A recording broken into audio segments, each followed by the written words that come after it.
bienvenue dans le 20h BFM. Je suis ravie de vous retrouver et d'être avec vous jusqu'à 22h. À la une ce soir, une question cruciale. Combien de temps l'armée ukrainienne va-t-elle pouvoir tenir sans l'aide américaine? Les Russes intensifient leurs opérations, les Ukrainiens perdent du terrain.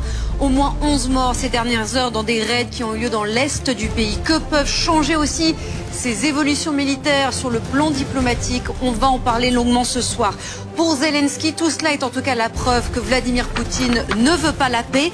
Nous serons dans notre soirée Ligne Rouge en immersion en Russie avec les pro-Poutine grâce aux équipes de BFM TV qui sont en Russie depuis plusieurs jours maintenant. Soirée Ligne Rouge à retrouver évidemment à partir de 21h. En France, ils étaient 250 000 aujourd'hui partout sur le territoire pour la journée des femmes. Une journée de lutte parce que le combat n'est pas terminé. Voilà notamment ce que l'on pouvait entendre aujourd'hui dans les rues de Paris. Les images, les réactions, on va y revenir évidemment dans ce 20h BFM. Et puis du rugby. Une bonne et une mauvaise nouvelle ce soir. La bonne, c'est que la France a littéralement écrasé l'Irlande dans le tournoi à destination, 42-27. La mauvaise nouvelle, c'est qu'Antoine Dupont est sorti sur blessure. Il a été touché au genou droit et l'inquiétude est grande évidemment. Si on a des informations sur ce sujet-là, on vous le donnera aussi dans le 20h BFM. C'est parti.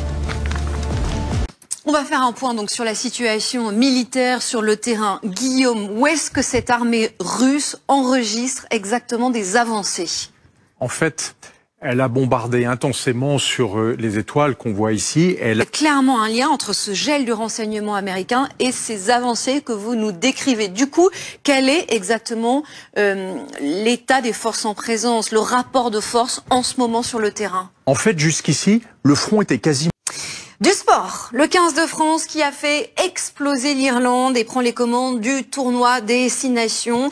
Un grand match qui tombe pile au bon moment avec une mauvaise nouvelle ce soir. C'est évidemment Antoine Dupont qui est sorti sur blessure. Il a été blessé au genou et les nouvelles ne sont pas très rassurantes. Mais résumé de la rencontre avec nos équipes de RMC.